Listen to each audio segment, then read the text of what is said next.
One, to make the best of the moment, any moment. Two, to go one day at a time.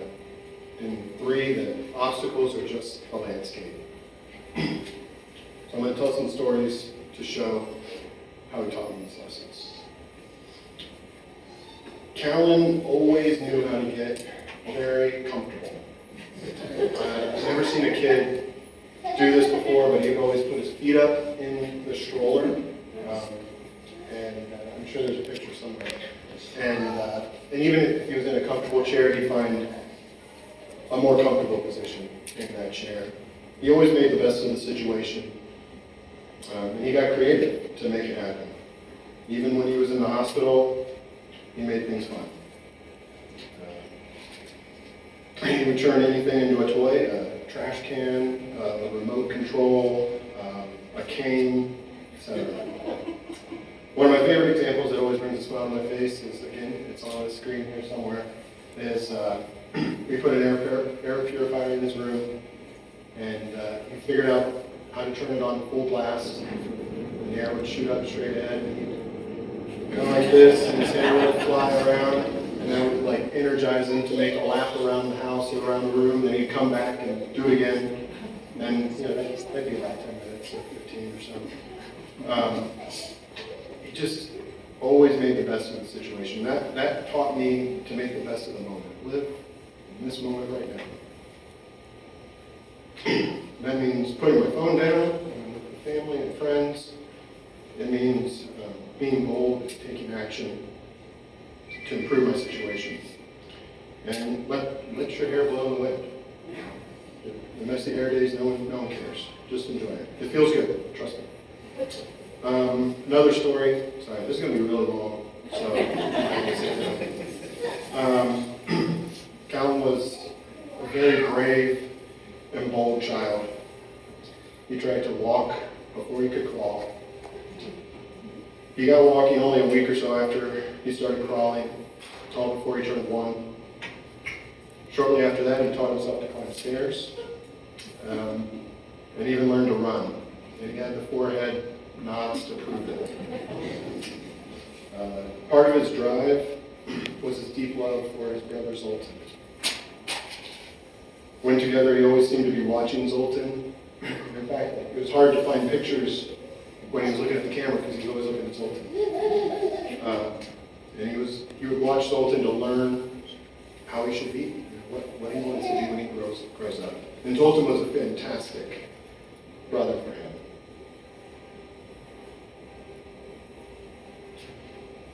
The other part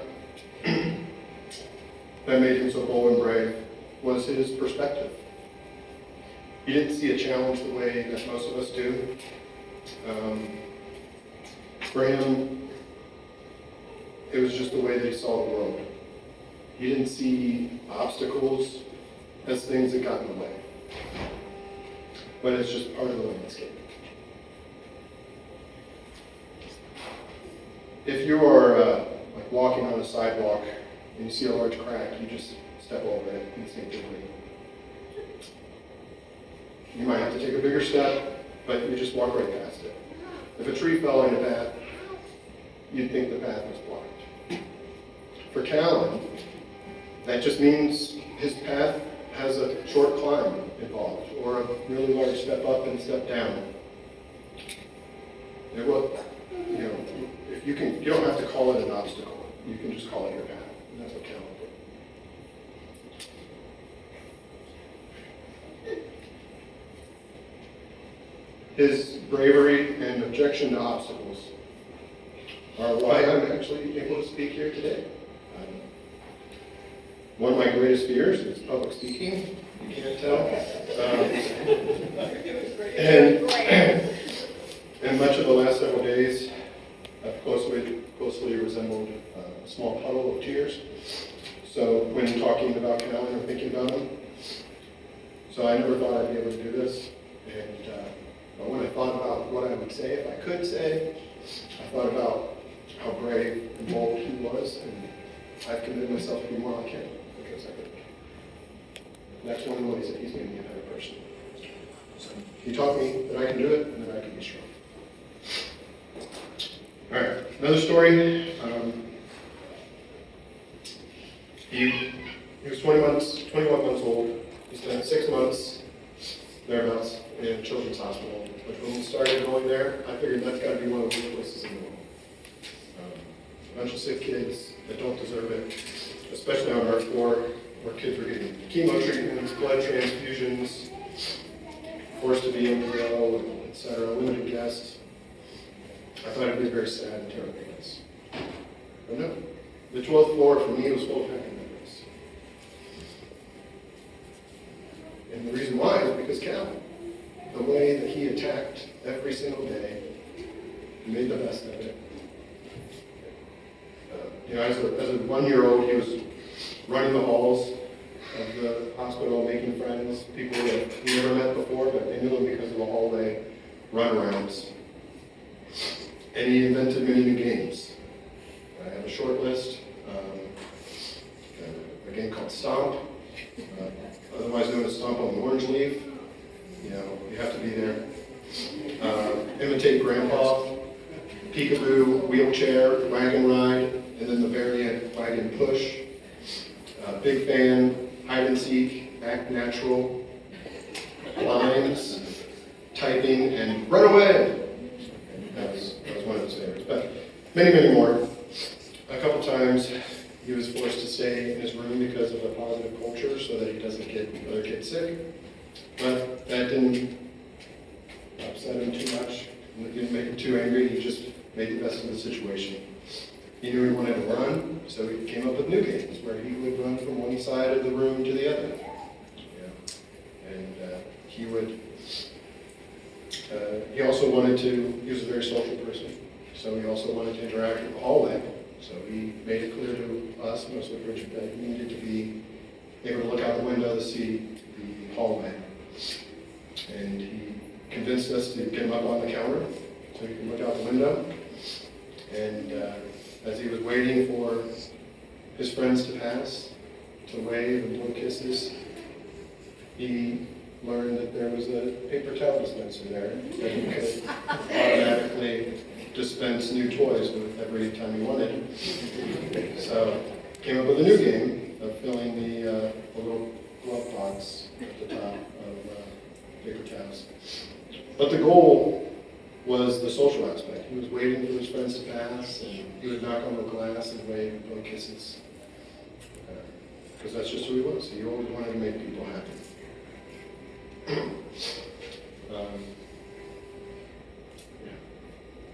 So seeing his joy playing in the hospital, along with his uncle Corey Masaros, starting a team for Callen's Corner to run in the nationwide Columbus Marathon 5K, I decided to challenge myself to run in the 5K. So I started running 2 to 3 times a week, training. I always hated running. I didn't like running. I played roller hockey because I didn't have to run. So I was surprised when he challenged me like that, and I ended up liking it. And now I think I'm a runner. But I wouldn't have known that if he didn't challenge me, if he didn't push me, and if I didn't see his ability to make the best out of the situation.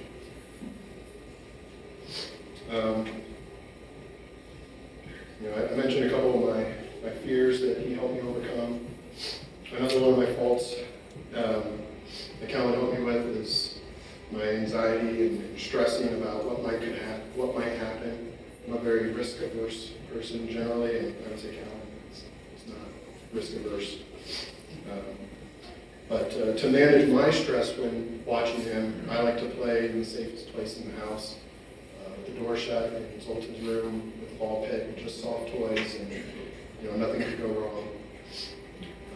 But I'm pretty confident just the night before, he grew just enough, and then when he woke up in the morning, when I took him into the room, he walked over to the door, stood up on his tippy toes, and reached up as high as he could and opened up the door, and I just watched it all. And I called down to Bridget, the game has changed. And I was like, I don't know, a month after he started walking, it was very fast. So he was a very impressive kid. He always kept pushing the limits. growing so fast and learning so fast. He pushed my risk aversion so far that I started to get used to it. And I started to get used to and comfortable with the dangerous situations that I considered to be dangerous that he got himself into. And I wasn't as afraid anymore. And I was able to smile and enjoy it. And I can thank Callen for that. This story is an example that taught me to reach, to even if I need to grow a bit first, even because I know I can grow, I can get better, and I will, just like Callen did. You know the 5K that I mentioned before? Well, now I'm going to try. I'm going to start training for the half marathon in October of 2026, the nationwide children's marathon. So everyone's willing to join. We got the Callen Squinters team. Everybody, you'll be there. You'll be there.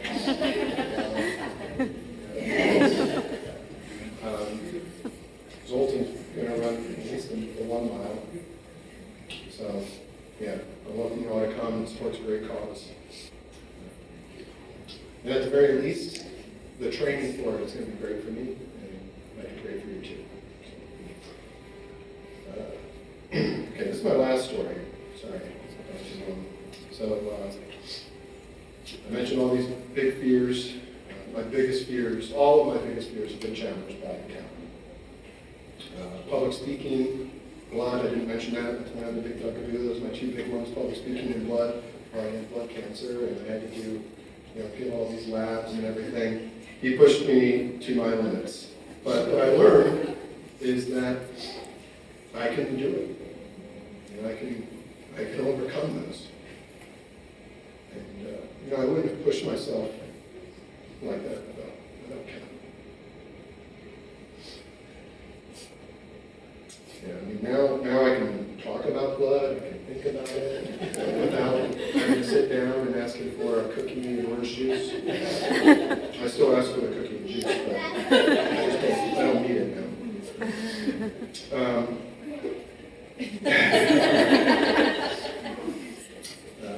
He proved to me that my old reaction was just mental and not physical, and I could overcome it.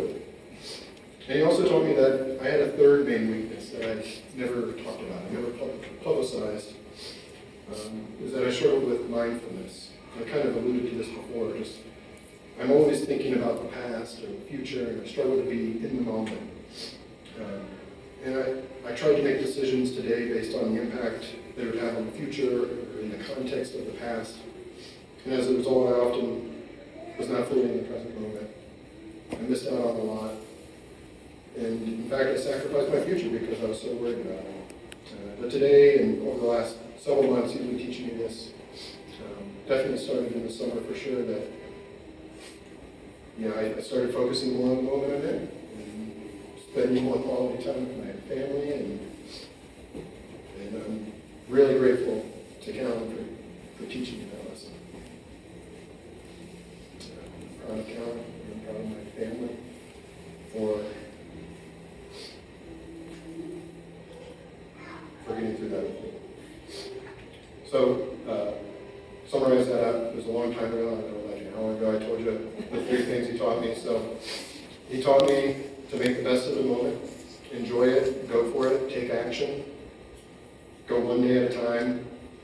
So focus on what's in front of you, don't dwell on the future or the past. Doing well now and today will make tomorrow easier and override your past. Yes.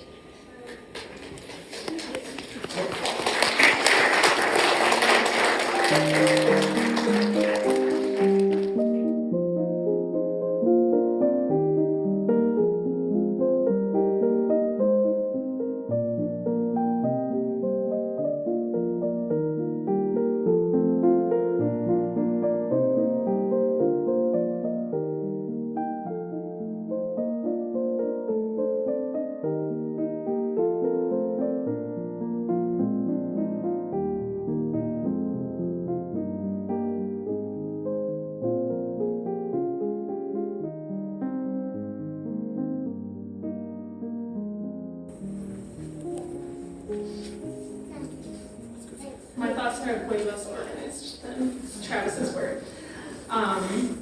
But yeah, Callen was our little firecracker for sure. And he did everything on his own timeline. That was from the very beginning. Zoltan was 2 weeks early, and I always say the second child comes in quicker. So like the entire month of February, I was telling work, I was like, I don't know if I'm gonna be here.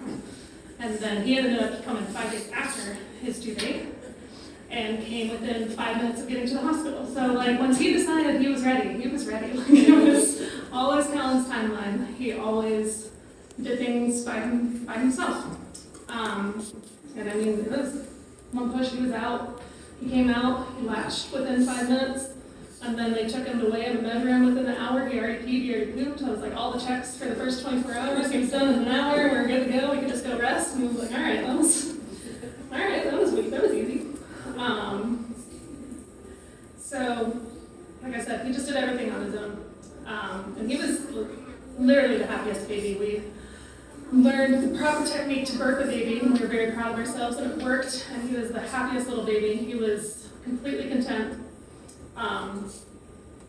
since the beginning, really. Nothing ever really seemed to faze him, but he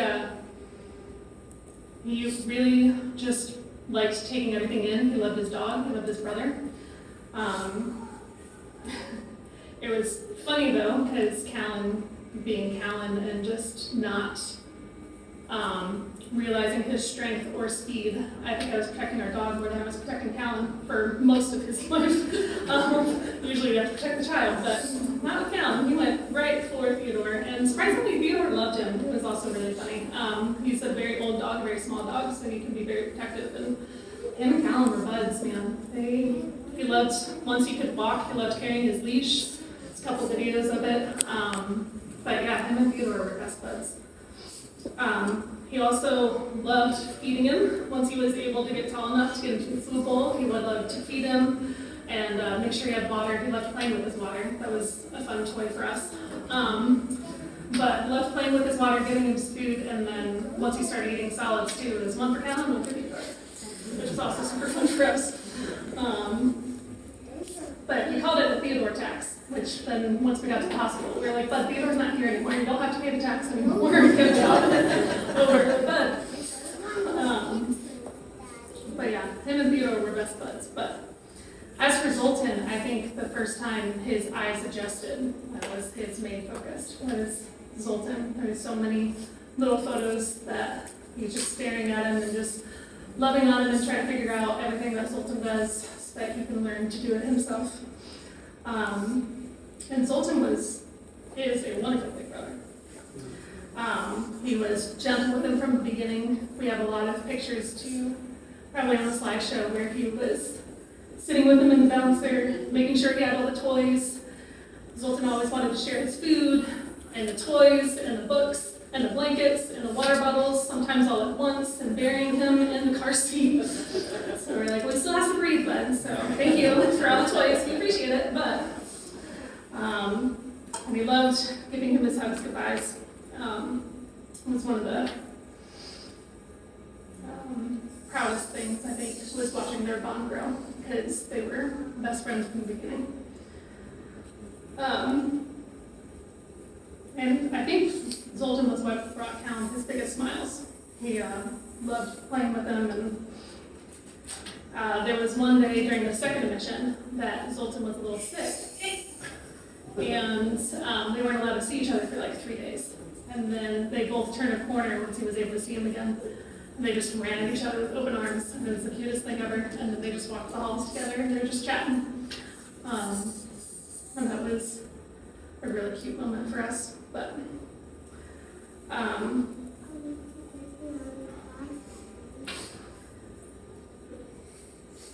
yeah, as for Callen's own timeline, I could tell his first Thanksgiving that he was going to walk before he was 1. I called that, and I was like, he's going to walk before his birthday, I just know it.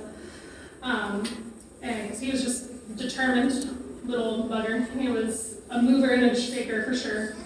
And then 3 weeks before his birthday, he learned how to crawl. And I was like, oh, well, now he can get around. So maybe it won't maybe he will crawl for a little bit. And no, I think it was a week later he started walking. He just pulled himself right up. But then he could get into whatever he wanted. He was curious about anything and everything. And as Travis alluded to, some of his favorite toys were the trash can and the toilet and the wonderful toys that we loved him playing with. But he was very opportunistic as well. One of my favorite stories is, like I said, trash cans and toilets, and we were pretty good about mitigating it when we could. And he would be playing about 5 feet away from me, and we'd be getting ready for school, and we'd get Zoltan ready, and he would just be kind of running back and forth within like 5 feet. The moment I would open up Zoltan's dirty diaper, he'd go straight for the toilet. I'm just like, come back, and I can't do anything because now I'm covered in food. And I was like, yeah, very opportunistic child. And he knew, like, you know what I mean? Like, he knew. He was only a year old, like, he knew what he was doing. But yeah, whenever he saw a chance, he would take it. And we always called him the tank, lovingly, because he just barreled through everything. One of his first games when he was standing was we have these little foam blocks. He would stand on it, and he would look out the window, and then he would just trust fall. Just go straight back to trust fall, right into my lap. Just zero cares in the world. He was seriously no fear. And that was before he could like walk or crawl, so he was just trust fall. We have a video of it, and there, like he's trying to lift a pumpkin that's like heavier than he is. Like it's just like, just not, did not care. And even at 13 months, he decided he could walk down a flight of stairs. That was super fun too. That was a trip to the doctor, but he was just, yeah, he wanted to do everything on his own. And like Travis alluded to too, when he was just tall enough, barely tall enough to reach the door handle, and he finally got it. Again, opportunistic, so the door opened and off he went. It was just like, it wasn't even a second thought. Like, it wasn't like, oh, cool, I opened the door and closed it. No, he was gone. And we just had to get up and chase him. We were like, well, that's a new game that we have to do now. And he, even when he did fall down the stairs, ironically, we went to the doctor, but like, I couldn't find a scratch on him. He didn't have a bruise, he didn't have a scratch, he didn't have anything. It was like so many things that happened to him would like take other kids out, but he just kept, he would pick himself up, like he cried for a minute or two when he went down the stairs, and then he wanted to go outside. And that was it. And it was just like, okay. He just barreled through so much. Even in the hospital, he kept barreling through. And then the only other thing that I can really think about is that he just, he knew what he wanted, even from the beginning. When he started school, even at 3 months old, one of the first things I told his teachers was, he gets his point across. He's 3 months old, but like, you know what he wants. Like, he'll let you know.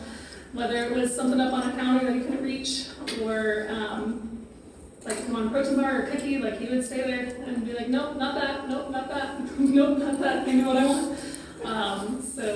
But yeah, that was always the funny thing, was that he got his point across, no matter what.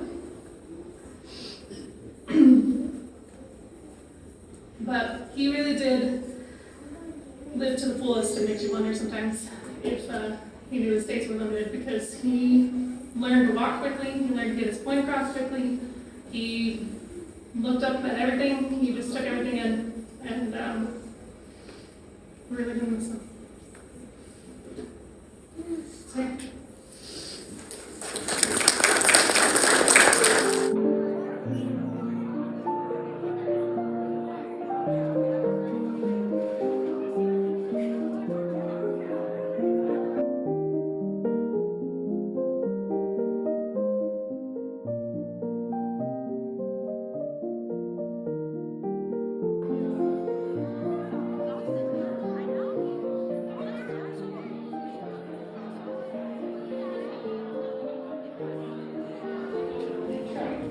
I'll get through it, but just a few memories from us. Our little buddy Callen had such an infectious laugh that he immediately commanded the room. It was like everyone was focused on him, and he knew it. He was a master of peekaboo with one of his favorite blankets. Such a silly boy with a belly laugh so big he had the room laughing in seconds. I mean, he was just so happy almost all the time. It was amazing.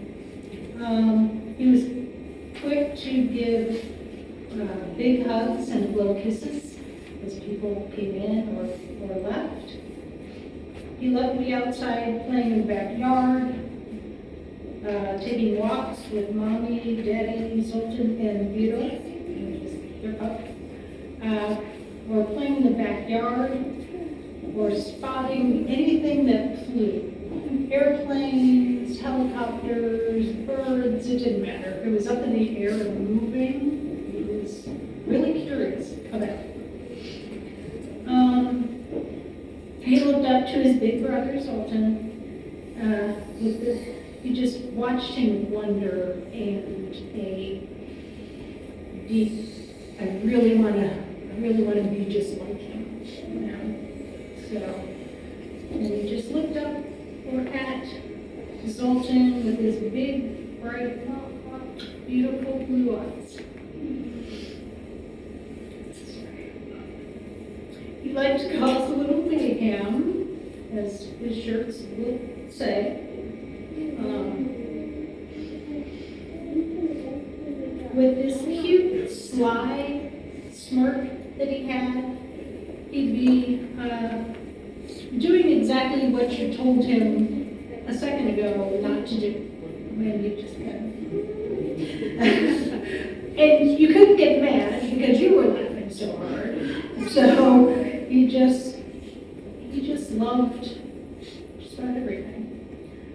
He definitely knew what he wanted and what he did not want.